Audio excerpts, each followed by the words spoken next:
আপনার ডিপার্টমেন্টে মাতাবাড়ি রেড ব্রিগের জন্য 57 কোটি টাকা দিয়েছে।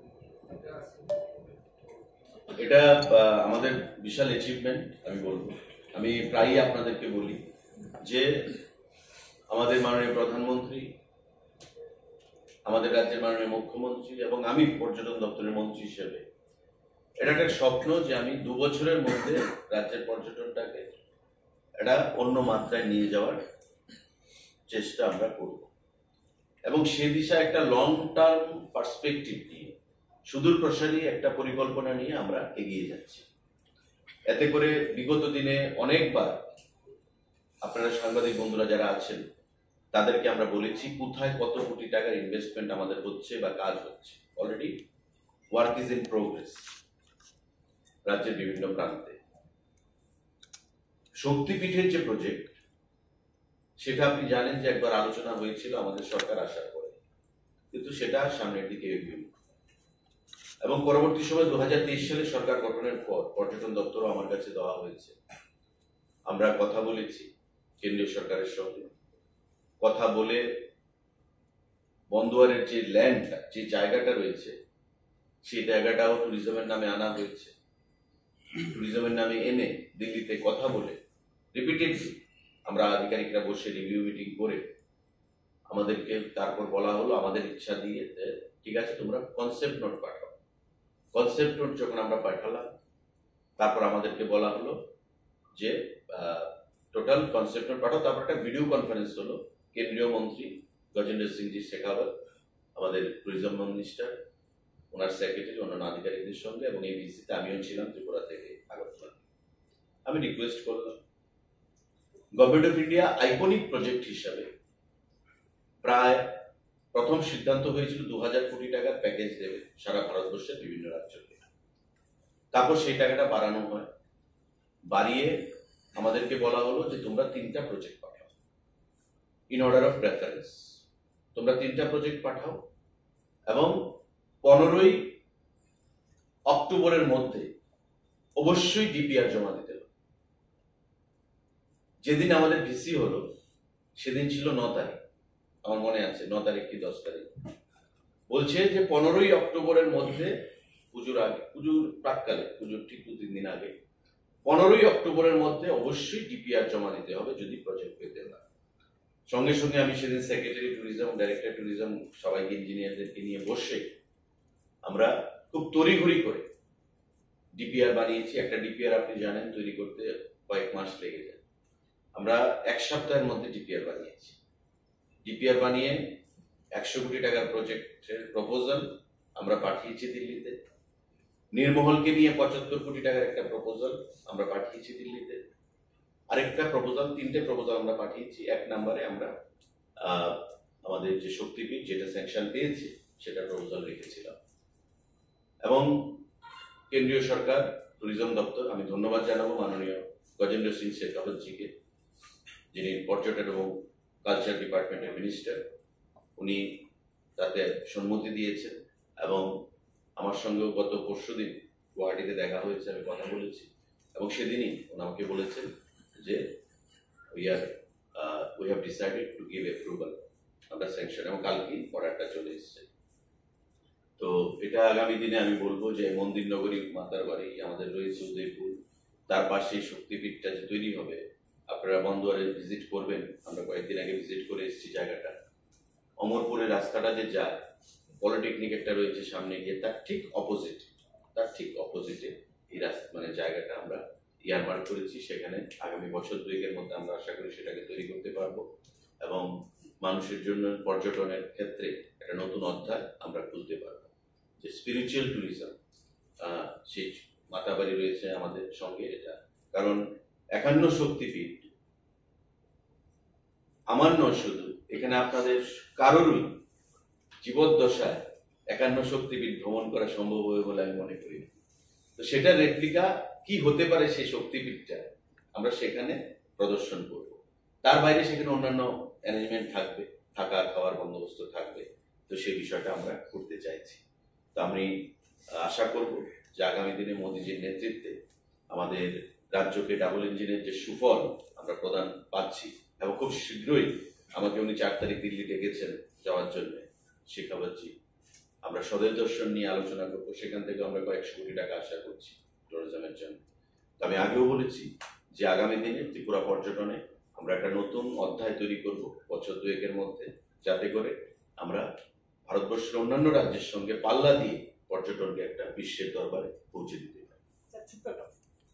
কদিন আগে দেখা গেল তো ক্যাবিনেট হয়ে গেল, এখন নোটিফিকেশন বেরিয়েছে, ওয়ার্কশপ চলছে, আজকে শুরু হয়েছে, যেটা আজকে চলবে, এবং বিভিন্ন দপ্তর থেকে যারা এসছেন তারা তাদের দপ্তরে গিয়ে সেটা আলোচনা করে সেই গাড়িগুলোকে পলিসি খুব শর্টলি আমরা সেটাকে ফলো আপ করবো। আপনার পর্যটন দপ্তর রিলেটেড একটা প্রশ্ন ছিল, রাজ্য সরকারের কি কোনো পরিকল্পনা রয়েছে যে রাজ্যের রাজন্য স্মৃতি বিজড়িত পুষ্পবন্ত প্রসাদকে নিয়ে কোনো হোটেল তৈরি করা, এবং এই বিষয়টা নিয়ে রাজ্যে প্রায় বলা যেতে পারে প্রতিবাদ কর্মসূচি বিভিন্ন দিক দিয়ে উঠে আসছে, যেহেতু আপনি পর্যটন দপ্তরের মধ্যে এই বিষয়টা নিয়ে যদি একটু স্পষ্টীকরণ দেন এই বিষয়টা নিয়ে। দেখুন, রাজ্যের উন্নয়ন আমরা সকলেই চাই।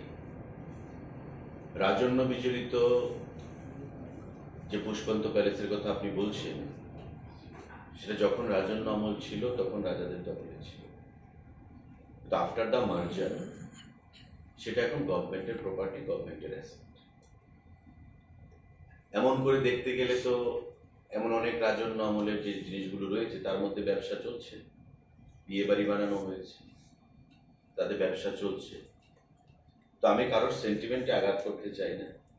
বিষয়টা মাননীয় মুখ্যমন্ত্রী সিদ্ধান্ত নিয়েছেন বা মাননীয় মুখ্যমন্ত্রী প্রচেষ্টা গ্রহণ করেছেন, এবং আগামী দিনে আপনারাও চান, আমরা সবাই চাই যে রাজ্যের যে ফেসটা পর্যটনের ক্ষেত্রে বহিরাজ্যের সঙ্গে আমরা কম্পিটিশন করি বা বহিরাজ্যের মতন আমরা করি।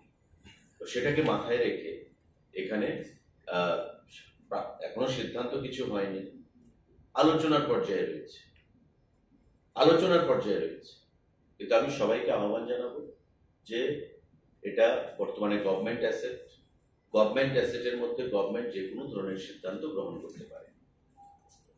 গভর্নমেন্টের সঙ্গে এমন কোনো চুক্তি নেই যে চুক্তিতে বলা আছে যে এখানে কোনো সরকারি প্রজেক্ট বা সরকার কাউকে দিয়ে কোনো প্রজেক্ট এখানে করতে পারবে না।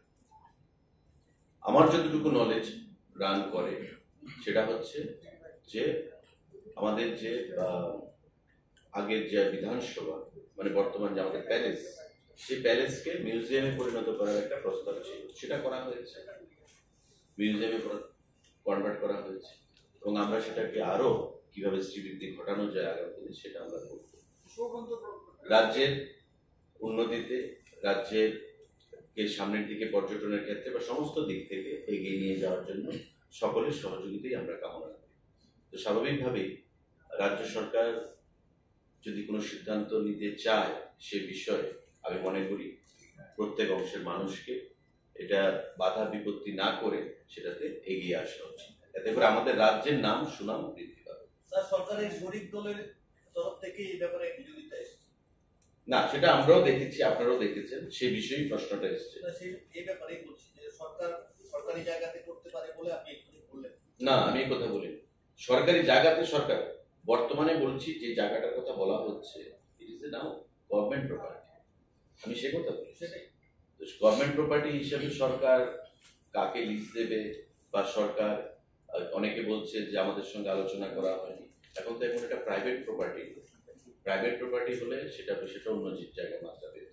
আমি কারোর ভাবাবেগকে আঘাত করতে চাই না, কারোর সেন্টিমেন্টকে আমি আঘাত করতে চাই না, আমি কারোর কালচার, ট্রেডিশন, হেরিটেজ, কাস্টমস এগুলোকে সম্মান জানিয়ে আমি বলছি যে রাজ্যের উন্নয়নে সকলকে এগিয়ে আসা উচিত।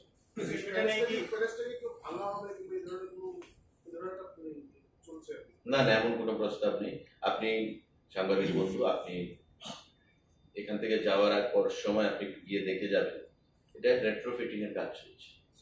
রেট্রোফিটিংটা কেন হচ্ছে?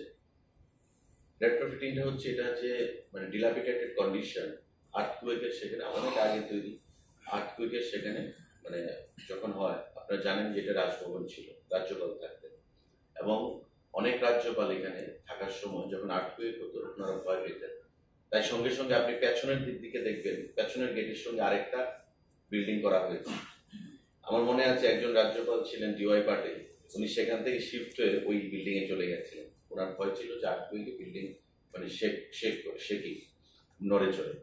তো এটাকে রেট্রোফিটিং করা হচ্ছে এবং এটা রেট্রোফিটিং করে এটাতে ডিজিটাল মিউজিয়ামের একটা প্রস্তাব ছিল।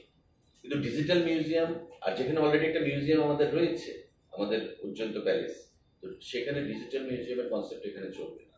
আর ডিজিটাল মিউজিয়ামে কত মানুষ আসবে, কে দেখতে আসবে, যেখানে অলরেডি রাজাদের ইতিহাস বা রাজাদের যে জিনিসপত্র বা তাদের মানে ইতিহাস বিজড়িত যে জিনিসগুলো, সেগুলো তো আমরা মিউজিয়ামে রাখবো।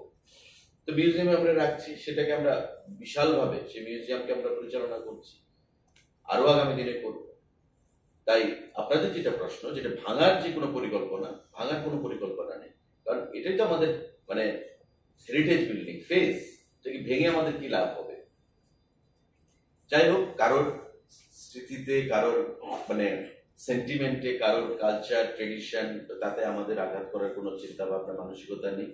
আমরা সম্মান জানিয়েই বলছি সেই সমস্ত জিনিসগুলোতে যে রাজ্যের উন্নয়নে আপনারা এগিয়ে আসুন, প্রত্যেকে এগিয়ে আসুন। এটা একটা সিদ্ধান্ত যদি হয়, সেটাকে প্রত্যেকে স্বাগত জানানো উচিত। এজ এ ত্রিপুরাবাসী হিসেবে আমরা প্রত্যেকে কমন সিটিজেন হিসেবে রাজ্যে আমরা চাই রাজ্যে ভালো জিনিস আসুক, রাজ্যের ফেসটা বিশ্বের দরবারে যায়। আজকে আপনি দেখুন পার্শ্ববর্তী রাজ্যে, আমাদের সিকিমে, আমাদের মেঘালয়ে, আমাদের আসামে আজকে কত মানে ডেভেলপমেন্ট হয়ে গেছে।